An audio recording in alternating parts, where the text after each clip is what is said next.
channel Ngulik Horor.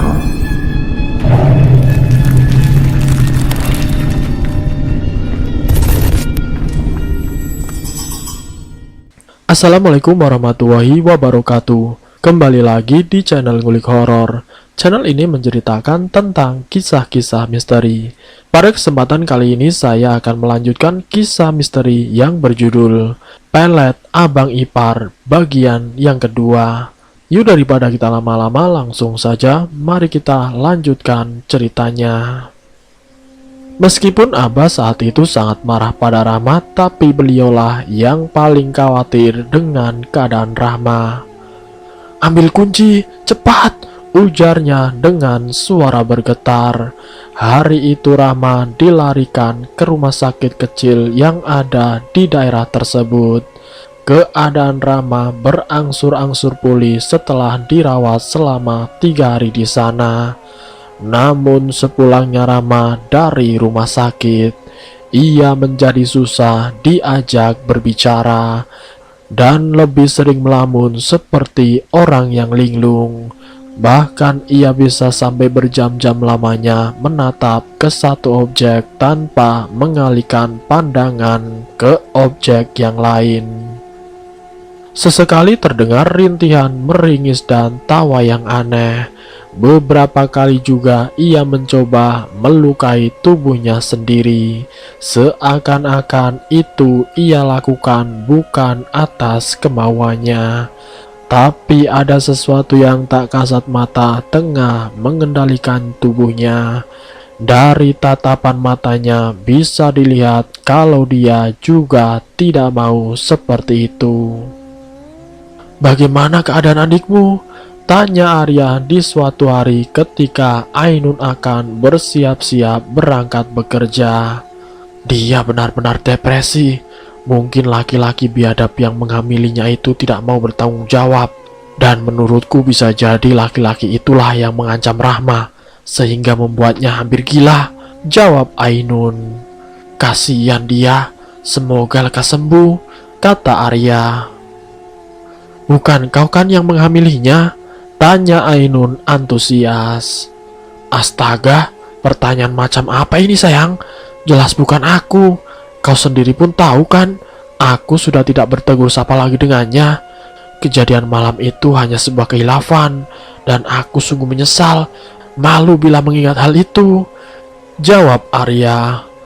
Ainun menghela nafas panjang, terlepas benar atau tidaknya perkataan sang suami.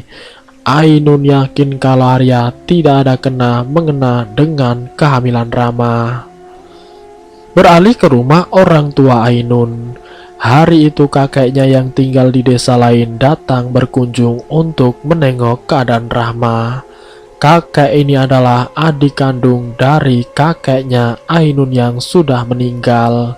Beliau ini dikenal sebagai sesepuh desa. Beliau juga sering dipanggil atau didatangi oleh orang-orang luar daerah untuk berkonsultasi masalah yang berkaitan dengan hal-hal gaib seperti kapuhunan, kena santet, guna-guna, dan juga yang lainnya. Rahma berteriak histeris begitu melihat kelebatan bayangan si kakek. Padahal saat itu si kakek belum masuk ke dalam kamarnya dan hanya lewat untuk menemui ibunya Ainun yang tengah memasak di dapur. "Untung kakek datang. Saya ingin minta tolong dilihatkan si Rahma itu, kek. Sudah cukup lama dia seperti itu," ujar ibunya Ainun setelah mencium tangan si kakek. "Nanti dulu, aku mau duduk dulu sebentar. Aku minta air kopinya," jawab si kakek. Setelah minum segelas kopi, barulah beliau berjalan ke arah kamar Rahma. Panas sekali dalam kamar ini," Rahma menjerit dan berteriak semakin menjadi ketika si kakek mulai mendekatinya. Saat tangan si kakek hendak menyentuh kepalanya, Rahma menghindar dan berhasil menendang kaki kurus si kakek. Kepala monyet, kenapa kamu?" ujar si kakek setelah hampir jatuh kena tendangan Rahma. Untungnya di saat yang bersamaan ayahnya Ainun masuk dan menyangga tubuh si kakek agar tidak terjatuh. Ini mah kena ganggu makhluk halus. Besar sekali badannya yang ada di dekatnya ini, ujar si kakek. Lalu bagaimana sekarang, kek? Apa bisa diusir? Kata ibunya Ainun. Coba kau pegang dia, suruh si kakek. Setelah tangan Rama dipegang dengan erat, barulah si kakek berhasil menyentuh kepalanya. Rahma berteriak nyaring, lalu kemudian merintih panjang ketika kakek mulai membacakan doa-doa. Ternyata dia sedang mengandung, ujar si kakek. Siapa yang mengirim ini, kek? Tanya bapaknya Ainun. Si kakek mengangguk, tapi beliau enggan memberitahukan siapa pelakunya. Meski si kakek sudah didesak oleh orang tua Ainun. Di tempat yang berbeda, Arya yang sedang tidur siang itu mulai merasakan suhu tubuhnya naik drastis. Wajahnya juga mulai menegang seakan-akan tahu apa yang baru saja terjadi. Dia kena pelet dan guna-guna dari orang yang sama, gumam kakek. Siapa orangnya, kek? Tanya orang tua Ainun. Suruh Ainun pulang. Malam ini aku akan mencoba mengobati dan memagari Rama, ujar kakek tanpa menjawab pertanyaan dari ayahnya Ainun. Lalu kenapa harus ada Ainun, kek? Ainun pasti sedang bekerja, kata orang tuanya Ainun. Lakukan saja, karena Ainun pun dalam bahaya, perintah si kakek. Sebentar, saya telepon suaminya dulu, jawab orang tua Ainun. Jangan, kau cukup suruh Ainun sendiri ke sini, bentak si kakek. Meski bingung, ayahnya Ainun akhirnya menuruti perintah si kakek. Singkat cerita, malam pun tiba. Di kamar mandi sudah disediakan 2 ember besar berisi mayang dan bunga-bungaan. Ainun yang baru saja pulang dari tempat kerja langsung meluncur ke rumah orang tuanya dengan mengendarai sepeda motornya. Jalanan menuju rumah orang tuanya malam itu sedikit licin dikarenakan hujan. Ainun sangat berhati-hati mengendarai motornya. Ia melepaskan jas hujannya begitu sampai di depan pintu rumah. Ia mencari-cari sendal suaminya, namun tidak ada di sana. Arya mana, bah? Belum datang, tanya Ainun begitu masuk ke dalam rumah. Si kakek pun menatap tajam ke arah Ainun. Kau sudah lama menikah, tapi kenapa kau tidak pernah mengajak suamimu menemuiku? Tanya si kakek. Ainun tersenyum kecut mendengar pertanyaan si kakek. Kakek kan selalu sibuk. Waktu kami nikahan saja, kakek tidak datang, jawab Ainun. Kau bukan cucuku, kau bukan Ainun cucuku, ujar si kakek. Hah? Maksudnya apa, kek? Tanya Ainun keheranan. Lelaki itu tidak tampan, harta dia tidak punya, hidup pun hanya bergantung padamu. Makan, tidur, sama sekali tidak memikirkan kerja. Hanya makan dan tidur saja, sama sekali tidak memikirkan kerjaan. Apa yang kau harapkan dari dia? Ujar si kakek. Mendengar perkataan si kakek, raut wajah Ainun seketika berubah. Kakek jangan berbicara seperti itu, kek. Walau bagaimanapun Arya tetaplah suami saya. Baik buruknya dia, saya tetap sayang dengannya. Jangan sementang-mentang karena kakek sudah tua, lalu bisa semena-mena memburuk-burukan suami saya, kek. Ujar Ainun dengan tatapan tajam. Hormat sedikit pada kakekmu, Nun, bentak Abah. Kakek pun tersenyum lalu mengangguk. Perlahan-lahan ia berdiri dan mendekati Ainun yang masih berdiri di dekat pintu. Mulut kakek berkomat-kamit membaca doa, lalu kemudian beliau mengusap wajah Ainun.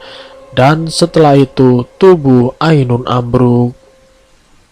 Letakkan dia di atas kain yang tadi sudah kusiapkan, perintah si kakek. Setelah itu, Ainun yang masih tidak sadarkan diri lantas diberikan air putih dari sebuah botol. Perlahan-lahan Ainun pun tersadar. Matanya menatap bingung kepada orang-orang yang mengelilinginya. "Saya kenapa?" ujar Ainun. "Kamu ingat apa yang baru saja terjadi?" tanya si kakek. Ainun mengangguk. Kakek nampak puas mendengar jawaban dari cucunya tersebut. Lalu kemudian kakek melangkahkan kakinya meninggalkan Ainun yang masih kebingungan. Beliau menatap Rahma yang duduk terpasung dengan kain panjang. Sesekali ia menggeram marah menatap kakek dengan tatapan yang seolah-olah ingin melumat habis tubuh kurusnya kakek. "Allahu Akbar, Allahu Akbar, Allahu Akbar." Kakek duduk dan mulai berzikir tepat di hadapan Rahma. Rahma mulai menunjukkan rasa tidak nyaman ketika berhadapan dengan si kakek. Tubuhnya menggeliat-geliat, ia bergumam dengan suara yang terkadang terdengar jelas dan terkadang sayup-sayup seperti bisikan. "Panas, panas!" teriak Rahma akhirnya. Kakek lantas berdiri lalu menyuruh orang tua Ainun untuk membawa Rahma ke kamar mandi. Si kakek akan segera memandikan Rahma untuk membuang kiriman guna-guna dan pelet di tubuhnya. Masih dalam keadaan terikat dengan kain panjang, Rahma dimandikan. Ia tidak bisa berontak karena kain panjang yang mengikat tubuhnya itu. Padahal sebelumnya Rahma mampu berontak ketika diikat dengan tali tambang. Pada guyuran pertama, nampak asap putih yang sangat tipis keluar dari kepala Rahma. Di guyuran kedua, tubuh Rahma menggigil. Dan pada guyuran ketiga, tubuh Rahma tidak bereaksi lagi. Mayang itu kemudian dipapaikan di kepala dan bahunya. Setelah itu, ikatan kain panjangnya dilepaskan. Ainun yang juga ada di sana disuruh mengganti bajunya dengan tapi atau sarung. "Kemari, biar kau sekalian kumandikan," pinta si kakek. Saat dimandikan guyuran demi guyuran, Ainun merasakan ada sesuatu yang keluar melalui kepalanya. Rasanya panas lalu kemudian menghangat. Rasanya lega, plong, nyaman dan tubuh terasa jauh lebih segar setelah dimandikan. "Kalian semua jangan ada yang keluar rumah malam ini. Aku akan menyelesaikannya sampai tuntas malam ini juga," perintah kakek sebelum pergi. Beliau pergi diiringi tatapan bingung oleh orang-orang di rumah tersebut. Kakek menaiki motor posuanya, lalu perlahan-lahan suara motor itu menjauh dari halaman rumah. Sesampainya di rumah, kakek lantas membasuh diri dan kemudian berwudu. Beliau sholat. Setelah selesai sholat, kakek mulai berzikir kembali. Angin bergemuruh membuat atap-atap seng rumah kakek terangkat dan menciptakan suara riuh. Decitan seng yang bergesekan membuat ngilu siapapun yang mendengarnya. Bersamaan dengan itu, seekor ular merayap masuk ke dalam rumah melalui celah di bawah pintu. Ular kobra hitam dengan racun mematikan itu mendekati si kakek. Namun ular itu hanya mengangkat kepalanya menyerupai sendok. Hewan berbisa tersebut sama sekali tidak menyerang kakek. Saat kakek membuka matanya, perlahan-lahan ular itu menjauh. "Kembalilah kepada tuanmu," ujar kakek. Dan kemudian ular itu keluar melalui celah yang sama. Tentu itu bukanlah ular sembarangan. "Alhamdulillah," ucap kakek seraya mengusap wajahnya. Beliau bangun dari duduknya lalu berjalan ke arah kamar. Keesokan paginya si kakek menemukan ular yang sama dengan yang tadi malam. Namun ukurannya jauh lebih kecil, tergeletak mati di tengah rumah. Kakek melemparkannya ke halaman rumah, lalu kemudian beliau bersiap-siap untuk pergi ke rumah orang tua Ainun, yaitu keponakannya. Di situ barulah kakek menceritakan apa yang terjadi sebenarnya. Anak yang ada di dalam kandunganmu itu tidak bersalah. Biar bagaimanapun dia adalah titipan dari Allah. Jangan pernah menyia-nyiakan ataupun membedakannya, karena anak-anak itu semuanya sama. Terlepas dari perbuatan orang tuanya, mereka bersih dan suci, ujar kakek menatap cucu-cucunya satu persatu. Ainun memeluk adiknya erat. Ia merasa bersalah atas apa yang telah menimpa adiknya itu. Sementara wajah Abah nampak marah padam menahan amarah yang meluap-luap. Kau tidak perlu khawatir. Laki-laki itu tidak akan mengganggu anak-anakmu lagi. Apa yang dia kirim sudah aku kembalikan. Sekarang mungkin dia sedang menikmatinya, ujar kakek menatap Abah. Singkat cerita, Ainun akhirnya bercerai dan Rahma terpaksa harus putus sekolah. Sementara dengan Arya, ia sudah kehilangan kewarasannya. Setelah berbulan-bulan kemudian, bayi itu akhirnya dilahirkan. Kau bisa melanjutkan hidupmu, Dek. Biar bayi ini aku yang mengurusnya, ucap Ainun kepada adiknya. Dan selesai. Semoga dari kisah ini kita dapat mengambil hikmah dan pelajarannya. Ambil sisi baiknya dan buang jauh-jauh sisi negatifnya. Terima kasih untuk kalian yang sudah mampir di channel kami. Jika kalian tertarik dengan video kami, silakan tekan tombol like, share, dan komen. Tekan subscribe untuk mengikuti video-video kami yang selanjutnya. Wassalamualaikum warahmatullahi wabarakatuh.